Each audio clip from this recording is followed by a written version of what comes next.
If you're a performer that uses lighting, being able to control your lights is essential, but it can seem overwhelming at times. So the Wolfmix aims to streamline the configuration and setup process and give you a ton of flexibility when it's time to perform and give you options. In this video, my goal is to get you from the point where you take this out of the box and get you all the way to the point that you are ready to perform at your next gig and go through each step along the way. So of course, you're gonna need a Wolfmix. I'm using the Make 2, and you'll need the W Tools app. The Wolfmix is a standalone controller, but you are gonna need a laptop or computer to configure some of the things. Because the first thing you'll need to do is create an account and link your hardware to your account. You do need to have it into a power source, so it has a USB Type-C, so you need to have this plugged in into your computer or an outlet. And it has a line in case you wanna do like connect the music to this, as well as a USB out. And you'll see that there are 4 DMX outputs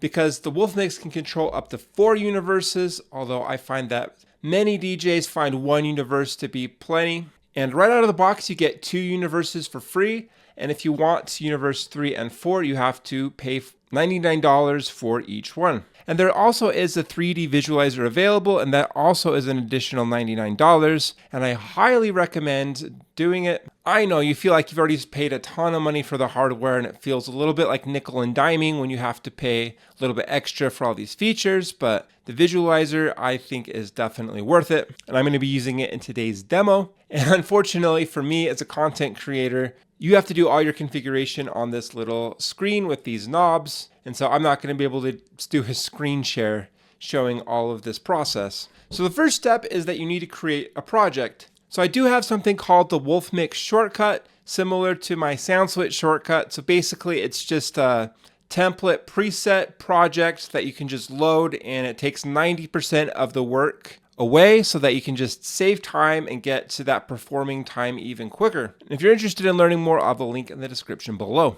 There are 4 DMX outputs, and each one of these outputs corresponds to a DMX universe. And so you will need a DMX transmitter or DMX cable for each universe that you want to control. So for me, I'm going to connect to all my lights using this Donner DMX transmitter that is a 3-pin, and I'm going to connect it into universe B. And you can configure which universe you want to go out to which output. Yeah, simply just plug it in, and that is it. And I'll go over more of my setup in a moment. But yeah, you can see universe XLRB is connected to universe 1. So the project, you can save it whatever you want. So let's create a new project. We'll call it YouTube Demo. First thing we need to do is we need to add our fixtures. So you need to click on this. At first I thought this was a microphone, but this is a moving head. And the Wolfmix comes pre-configured with a bunch of different fixture profiles, but none of my lighting fixtures were in here by default. So on the W Tools app, I found that there were even more on here.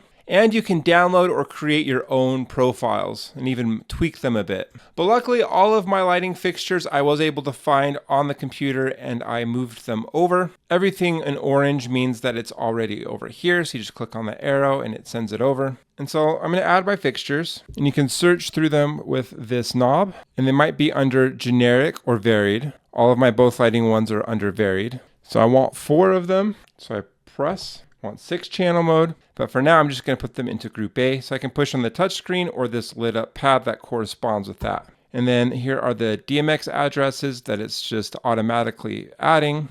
And if everything looks good, I click on this back button. And if I wanted to, I could select these and I could change the group and the DMX address that they are in. And I can even like move them around, which I'm not going to do. And I can even delete them with this trash can icon right here. So let me add. I'm going to add a couple of these BPM spots. I'm going to put them into group C. I'm going to change the DMX address. All right. And there's a little bit more configuration we have to do with our movers, but we're going to save that till a little bit later. Let's go ahead and add my tubes. I want 4 tubes. Press. I want 80 channel mode. Put them in group B. So when it says beam, it means like zone of control. So yeah, we want to do that. So I'm going to change the DMX addresses. I'll explain why I'm using these addresses in just a moment. They may seem kind of random, but there is a reason behind the madness. So I have my lights set up like this because I've just found that this is the best way for me as a mobile DJ to scale up and scale down my performance. In the past, I've tried to have like a separate light show for each of the lighting configurations that I have. So if I was using like 20 uplights at 1 gig, I had a project that had 20 uplights. And then if I decided to use 16 or even just 4, I would be changing the programming.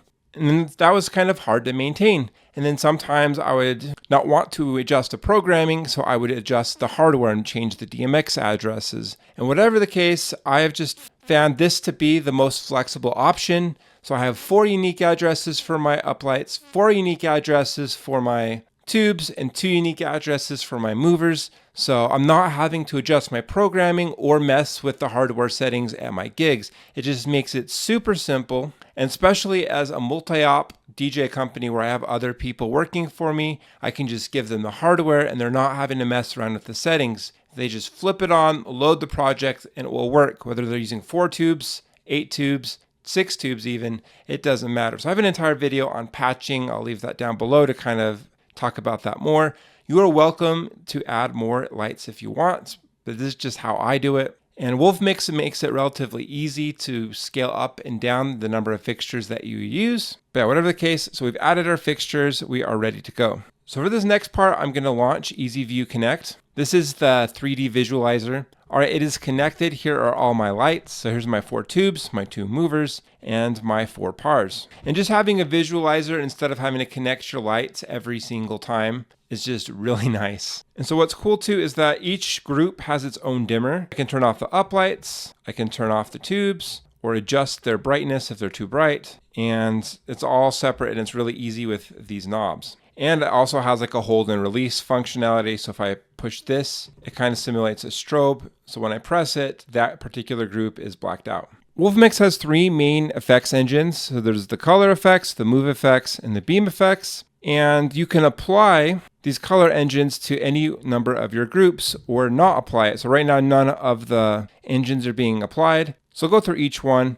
So if you want to apply it, you can click on the touchscreen and turn it on. And then notice how my uplights changed. I can do also for the tubes. Notice how they're changing colors now. And you can also press these pads to turn them on. So let me go to the color effects engine. And let me turn it on for my tubes. They're like the most visually impactful. There are a number of different presets right here. So changing these will change like the different type of chase my tubes are doing. And if at any point I want to apply this also to the uplights to see what that does, I can just push this button here because this is representative of group A. And if I just wanted to see what it looks like just on the uplights and not the tubes, I can do that as well. I'm not going to do a comprehensive overview of each of these effects engines. Just know that they are there and each one does something slightly different based around color. And then there are these like 4 parameters that you can adjust. So of course the speed. So the higher the speed, the faster the animation goes. The slower it goes.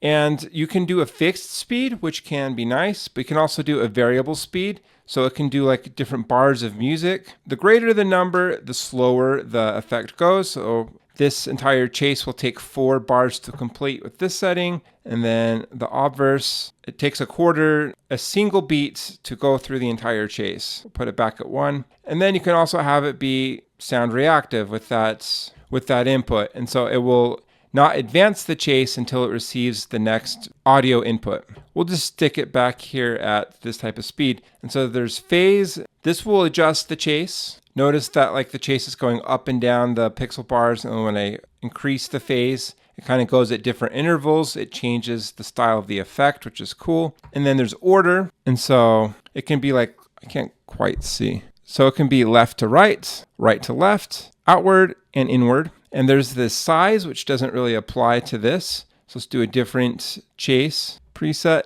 Notice that like right now, like the different zones of control are kind of like shimmery. And then as I increase the size, it greatly changes how this changes how the effect is interpreted. Now it's like going in 4 zones of control. And then if I go all the way, then it's just doing the entire light bar. So it's really cool that with just a small tweak, you can greatly change and add variety to your light show. And then fade also changes it. Notice that like as each light is going off, it kind of fades out. So all the way at 0, it's just a sudden change and something in between. And so I highly recommend that you just play with these and see what you like. That is the best way you're going to learn this. So notice right now the chase on the tubes is orange and purple. So if I want the colors to be different, like, I don't know, orange, purple, and green, you can do that quite easily. Then notice it's starting to incorporate green into this chase. And then if I want it to be rainbow, I can just add more colors. Increase that speed a bit for my demo. Okay, so see, now it's like doing rainbow style colors.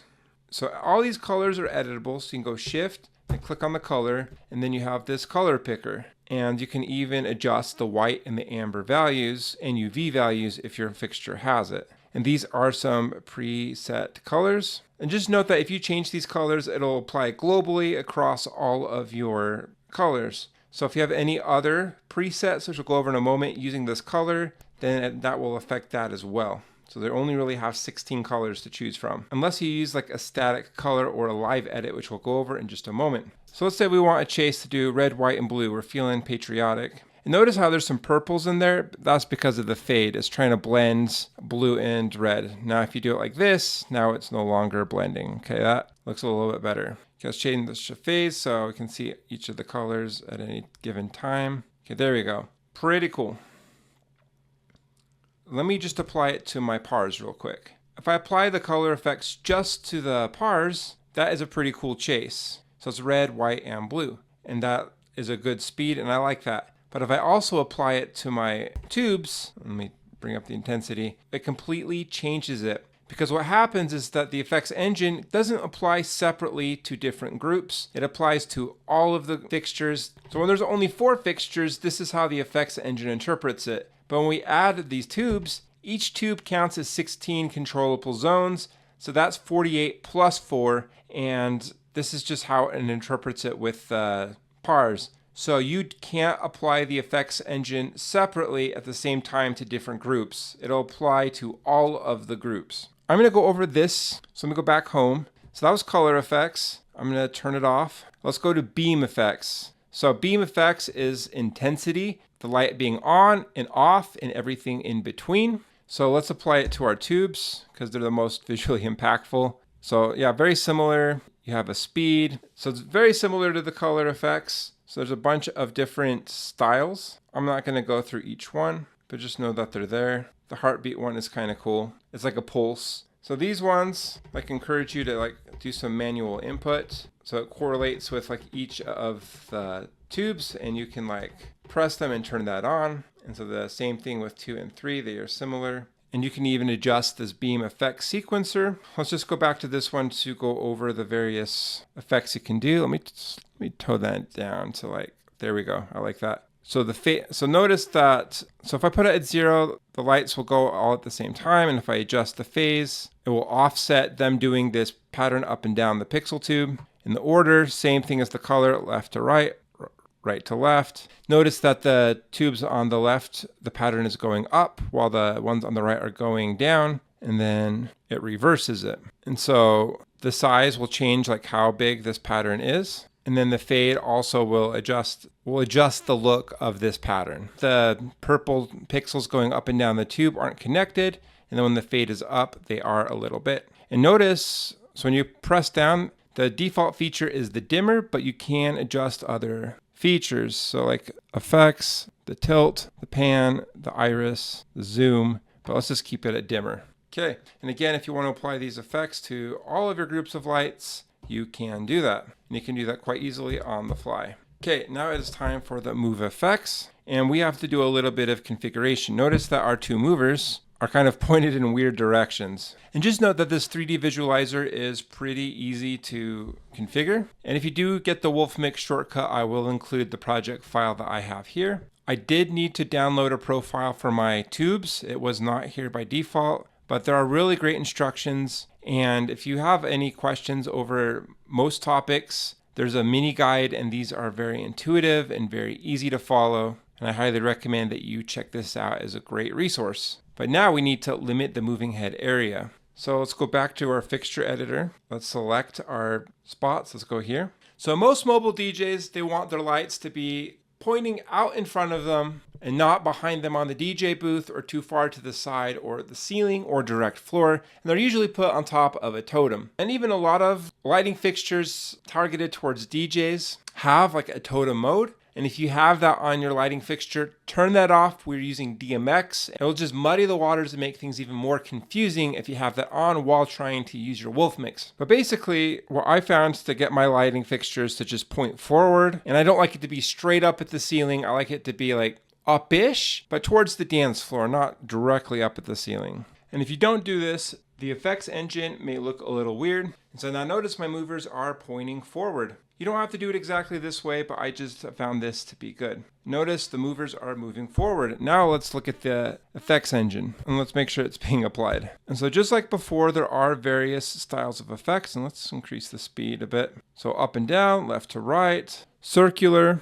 figure eight, genie, which is kind of like a figure eight but left to right, like disco, but like hold it when like quickly get to the next position, this one, and then another custom sequencer. And let me go over each of these parameters. So obviously there's speed, so the faster the speed, the faster the mover goes. If it's too fast, then it looks a little weird. And so then there's phase. And so notice that like at 50%, one is going left while the other one is going down. So that kind of balances it. That's pretty nice. In the size, so if you don't want it to go as like deep, as tall, like you can limit the size, which I'm not really a big fan of that, but just note that it's there. And the fan by default is 50%. And if you want them to go like be a little bit offset from center, you can do that. So like this, now they're kind of pointing inward. So it's not just straight in front of the fixture, it's kind of more hitting that dance floor. And so then the fade is just like it's seamlessly going up and down continuously. And then if you change that, then it kind of stays at a position before it moves on, just like that. And then flick is kind of cool. It makes it twitch, just like a sudden whoosh at the very end. I'm actually a bigger fan of the fade. So you can create some really cool movements using this. So let's go home. I'm gonna go over these 4 buttons. And so part of this theme is if I want my movers to match the color scheme, these have a color wheel and they're constantly having to like move to change the color. So in reality, this is not gonna look red, white, and blue. The movers are just gonna be flashing all over the place. So something you can do is you can change the color. So let me turn off the color effects, and you can change the color of individual fixtures. So this is like a color override. So right now by default it's UV, so let me turn that off. In fact, let me turn off the color effects for everything. I just want to bring this point home, and that movement's distracting. Okay, so you can push this and there are 10 available colors. Each of these colors are overrideable as well. So if you don't feel like you like UV very much, you can do shift and press UV, and then you can choose a different color. For me, I like having white all the way up mixed with amber. Actually bring down the white, just for like a candle light white. And then I'll push this to save it. It's calling it Pink Panther. I don't want any pink. I think I need to turn the RGB all the way to 0. And I want UV all the way down as well. There we go. Shift press. Okay, it calls it coral. Cool. And note that these are global as well. You can't have really more than 10 colors.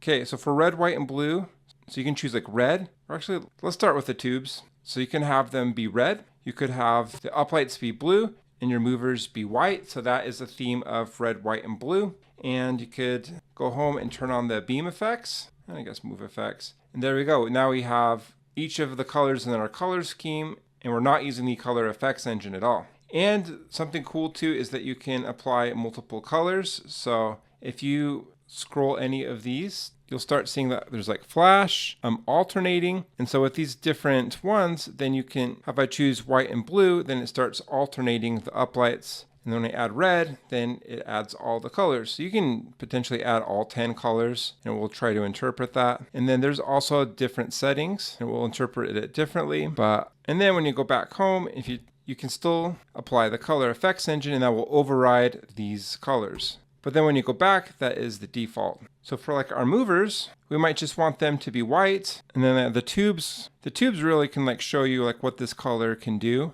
And this is how it affects it, because there are like 48 different zones of control. And it doesn't really do any motion per se. This is just like a static color. But like our movers, we can just have be white for this particular moment, while we have the color effects engine being applied to everything else. So yeah, very cool. And so we'll talk about these other 3 in just a moment. But let's say we like this group of settings and we like this for a particular moment in our show. So click on the preset button and notice that there really aren't any presets. There's just one preset. Click shift and either click the touchscreen or this pad, which corresponds with each other. We'll just call it USA. And then we'll talk about these settings in just a moment, but let's just save it for now. And then here we go. We have a preset. So we can go back to the first preset. It's doing that. And then we can go here to our USA, and then things are exactly as they were. And what's cool about presets too is that you can, like, let's say I want this exact same preset, but I want it to behave slightly differently. I can click Shift and create a new preset. And now I have the same preset saved. And what's cool about presets is that all of these settings are saved, and I can experiment a bit. I can go to the color effects engine. I can see like what something else might look like. I don't want it to fade at all. Let's phase it a bit more. There we go. So if I like that, but I'm like, I didn't really like that. I wanted to go back the way it was. I can just click my preset and that was saved. It didn't overwrite it. You have to specifically overwrite it. So if I was like, I did like that. Let's change the phase. Let's turn off the fade. But I don't like this being applied to my pars. And it looks like there's only white and blue. Let's change that to white, blue, and red. Now click on preset again. And then let's overwrite this preset 3. Which is, so you click overwrite. So there we go. Now you have both of these presets. Very neat. And now movers have a little bit more functionality than color and movement. They have prisms, they have focus, they have gobos. So that is where like position, gobo, and live edit come into play. And other lighting fixtures like derby lights, they can rotate, lasers, and we'll get into that in just a moment. So just like how we see our movers moving, we might want them to be in a fixed position for a specific preset scene. So you go into position and then, well, we need to turn off the live effects engine. So you go into position and you can adjust each of these. So you go shift and you click. So yeah, that's floor. That actually looks pretty good. Center, that does not look very good. So you can adjust that. And notice that as I affect one, it's affecting both. I can't control either of them individually, but that's where the fan comes into play. There we go. Now they're facing forward, which is what I would want for a center, floor, center. And so you can adjust all of these and you can even rename them. And as you go between these different ones, you can adjust the fade. So like 25 seconds. So if I click a different position, it takes 25 seconds to get, that's too long for a demo. Even 8 seconds. Okay, 3 seconds. So notice that it doesn't try to get there too zippy. It takes its time between these different positions. And so this might be useful if you are trying to like highlight a cake or a grand entrance. You can set these different positions and yeah, create some drama, create some excitement. Make a dance floor position for like that first dance. So for example, if I want them to be a little bit more crossed, I would use the fan. You kind of have to finesse the knobs a bit. Okay, there we go. I'm pretty happy with that. So there we go. It's overridden now. There we go. That was kind of distracting, that particular chase. All right. And so of course there's gobo. So you can change the gobo of the movers. And note that if you want to save like which gobo is being used, you do have to overwrite your preset for each of these changes you do. And having the position is nice because everything is chill and static right now, but now when it's dance party time, you can turn that back on.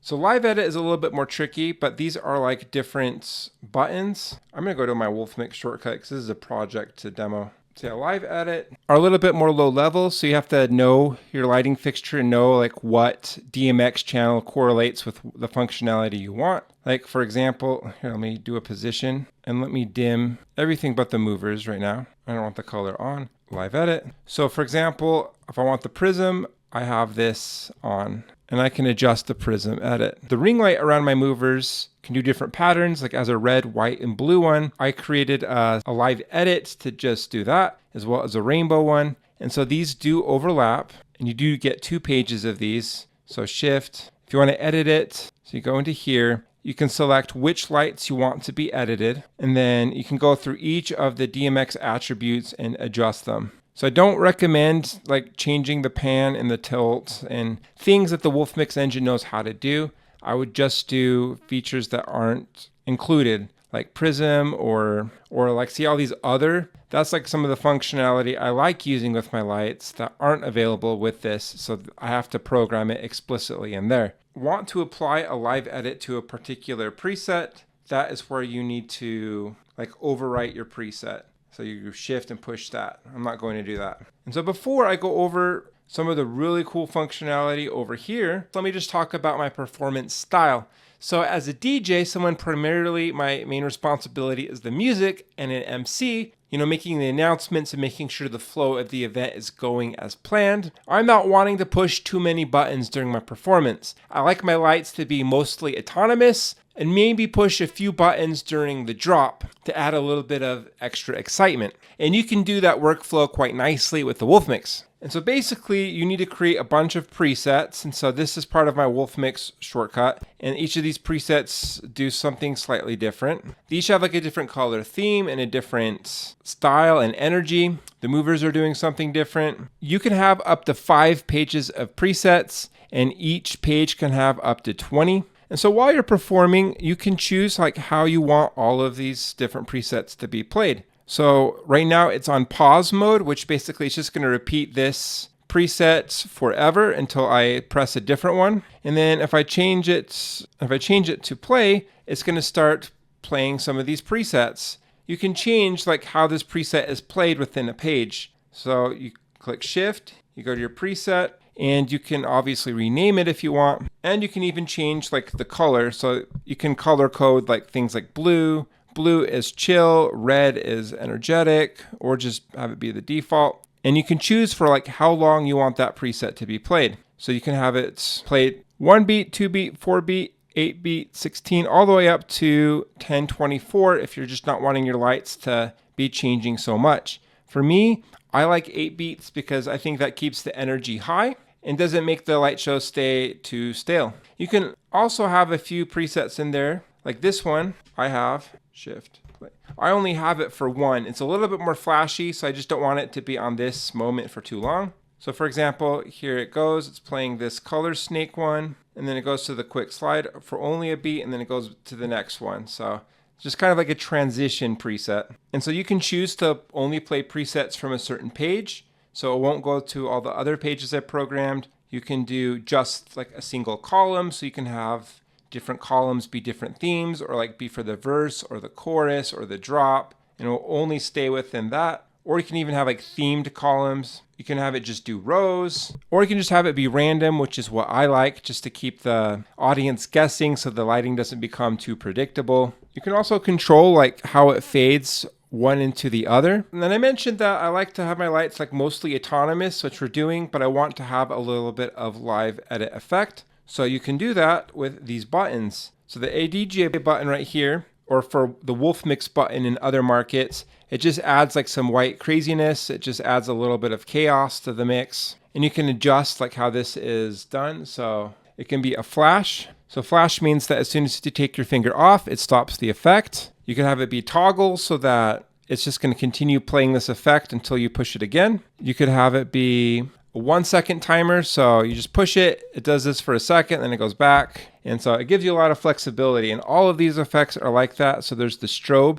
So it just strobes everything with the colors that are currently programmed, and you can adjust the speed of your strobe. I like 100. So there's the blinder. So you just push this button. You can like accent the beat, or you can like simulate a white strobe, and you can have it be flash. You can have it be a fade out. So if you wanted to simulate more of a strobe, then you would turn that to 0, then like that. You can adjust the speed, which is really cool. So right now, like this chases a certain speed, and I push the speed. It like super speeds, it makes everything fast. So you can do that like temporarily, and then take your finger off, and then boom, that's it. And blackout obviously is pretty self-explanatory. Sometimes I set up all my lights for the reception, and then we're going somewhere else for like different parts of the celebration, like cocktail hour and the ceremony.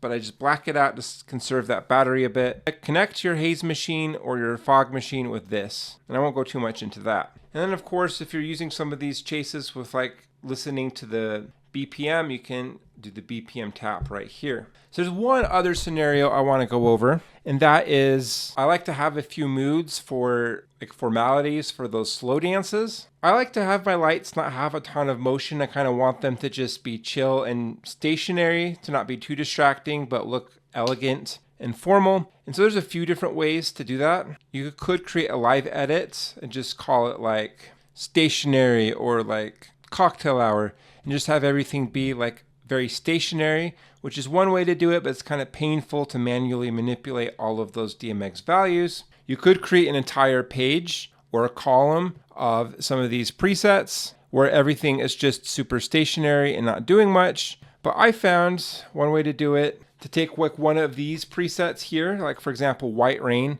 Let's say I want all my lights to just be white and not moving a ton. You know, honestly, this is probably a fine static scene for a cocktail hour, just like this, having a little bit of motion. But let's say I don't want that. Let's say I want everything to be completely still. And the problem with having like an entire preset dedicated to like that chill moment is that if you ever try to like play your presets at random, it's eventually going to get there and all your lights are going to look kind of broken or goofy just standing still. And there's really no way to exclude certain presets when it's playing at random. You don't really have a way to exclude a page either. So you could have just like a single page dedicated to your dancing and a single page dedicated to like other moments, like for formalities or slow dances. But I just find this way to be a little bit better than I'm about to show you. So for example, I have this white rain. So this white rain honestly would be fine for a cocktail hour. It's a little motion, but not too much motion.